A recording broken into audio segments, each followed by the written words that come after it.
Django just leveled up big time with 6.0's new Django Task Framework inside tasks. This finally gives us a way to define and queue background work. Things like sending emails or processing data outside the request response cycle so users aren't just sitting there waiting. For a lot of apps, this might mean you don't need Celery or full-blown queues just to offload simple jobs. But if you're doing heavy distributed workflows, you may still want those bigger tools. Django 6.0 rolled this out as part of its December 2025 release. It rolled out the alpha in September, the beta in October, and then the RC1 in November. So now we're going to see what tasks can do, where it fits, and where it doesn't replace Celery. We have videos coming out all the time. Be sure to subscribe. Now rewind the last couple years. Django devs have been asking for a standard built-in way to run background work without committing to a specific queue. Here enters Jake Howard, a core contributor to Django with an accepted enhancement proposal called Django Tasks, a design for a minimal standardized API for tasks and backends.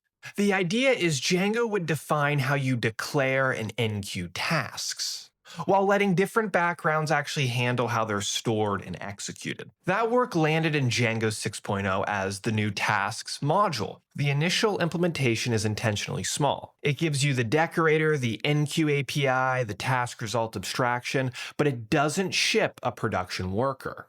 Now that's by design. Django stays lean while the backends or third-party apps fulfill the execution side. So you can think of it as an entry ramp, not a Celery killer. A common baseline for 80%-ish, simple offload, use cases while heavy-duty setups still require Celery, Huey, RQ, and friends. Boiled down, Django Tasks is a pluggable API layer where we can define a task using the tasks decorator. We can set things like priority and queue name. You can mark tasks with takes context to get a task context that exposes things like attempt count and the task result ID. You can enqueue work with the enqueue function from sync code or use async with a enqueue, but that only depends on how your backend is set up.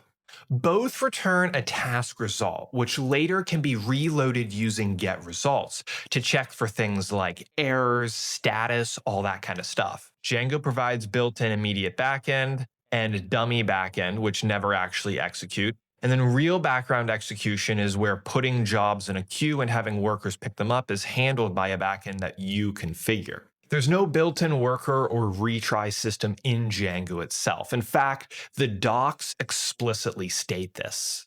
You must run something external, like a separate process, to actually handle this. Here we have an actual function itself, and we're using some of the core aspects from Django 6. Here I'm using the atomic method, which makes sure that either fully save the order or roll everything back. Then we have something called onCommit. OnCommit hooks in after the database commit and only then enqueues one of your tasks. Here we're using that new enqueue route that is going to be linked to one of our tasks. Now inside tasks, a task like notify user is going to look something like this. We have our new task decorator linked to it, and we're giving it a few keyword arguments here. By giving takes context is true, this injects a task context as its first argument, and so you can access the attempts, the task result ID, and so forth. The queue name really just sends this tasks to a queue that I'm specifying as notifications. And then priority is great. The higher the number, the higher the priority is going to be telling your backend. With Django Tasks backport on Django 5, I can wire up a tiny status endpoint just like I've done here. Require get, and we're checking our task status. When I enqueue a task, I'm giving it the result ID that we passed into this. Later, when we hit on the URL tasks ID status, and this view here gets called, it's going to check for things like result status. It's going to check for things like is it finished and the return value of this, as well as our number of attempts. That's all linked together. Now, if we stack it against the big guns, Django seems to be better for minimal dependencies and just that all-around Django native feel, which we love. But Celery is still a killer for distributed scale, built-in retries, but has steep configs and overhead. QE and RQ, simpler queues, but still extras. Tasks handle 80% use cases, offload emails, process uploads, and hit APIs without user wait times. According to early write-ups and earlier discussions, the new Django Tasks Framework is great for about 80% of apps. There's also early talk about Celery being presented behind Django Tasks API, but that's still in discussion. It's not a part of the core features just yet. All right, quick heads up here. This is minimal by design, and there's a few things that we need to touch on just to clarify this. Now, number one, there's no built-in worker. Django just defines tasks and queue interaction. You still need a separate process like a Django Tasks worker.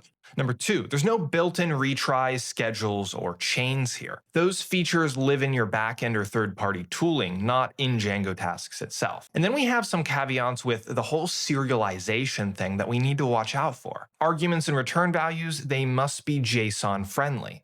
And if there's any gaps in these areas, communities are already building and dropping Redis adapters to close them. Looking ahead for Django, this is great because it now means they have a standard background tasks API built into the core.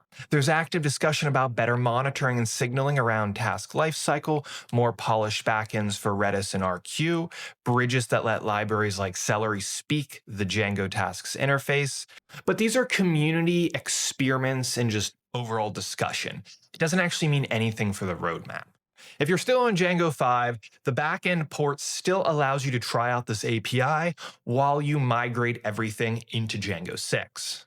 What do we think? Is the Django 6 hype justified? It's simple, it's powerful, seems to be future-proof, at least that's what the devs were going for. Try jumping into the RC docs, test it out on one of your projects. We'll see you in another video.